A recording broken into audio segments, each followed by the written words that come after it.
Guys আসসালামু আলাইকুম। আপনারা দেখতে পাচ্ছেন আমরা যারা অনেক সময় এলইডিতে আলাদা ইনভার্টার যখন লাগাইতে যাই, এখানে যে BL1 টেস্ট পয়েন্টটা থাকে অনেক সময় পাওয়া যায় না। তার কারণে আমি এখানে একটা 1K এবং 3.6 জিনার দিয়ে, যেখানে প্যানেলে 12 ভোল্ট বের হয়, ওখান থেকে আমি পালসটা বাইর করতেছি। আপনারা দেখতে থাকুন কানেকশন করার পরে কি হয়।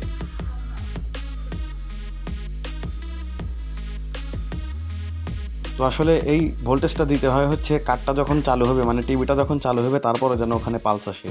এই জন্য আমি তো আসলে মাদারবোর্ডটা চালু হওয়ার পর এখানে 12 ভোল্ট কনফার্ম আসবেই, এটা কখনোই মিস হবে না। এই জন্য আমি এখান থেকেই ভোল্টেজটা দিচ্ছি এবং 3.6 জিনারের মাধ্যম থেকে ভোল্টেজটা দিচ্ছি, যেন ভোল্টেজটা কখনো বেশি না যায়। বেশি ঢুকলে আলো বেশি হবে, বাল্বও কেটে যেতে পারে এবং ইনভার্টারও নষ্ট হতে পারে। এর কারণে আমি 3.6 জিনার এখানে ব্যবহার করছি। তো দেখতে থাকুন, এটা সোল্ডারিং করা হয়ে গেল। সোল্ডারিং করার পরে আমি এখন মাদারবোর্ডটি চালু করব। চালু করে দেখার চেষ্টা করব আসলে কি হয়। আপনারা দেখতে পাচ্ছেন অলরেডি কিন্তু আমার লাইটটা জ্বলে গেছে। ধন্যবাদ সবাই।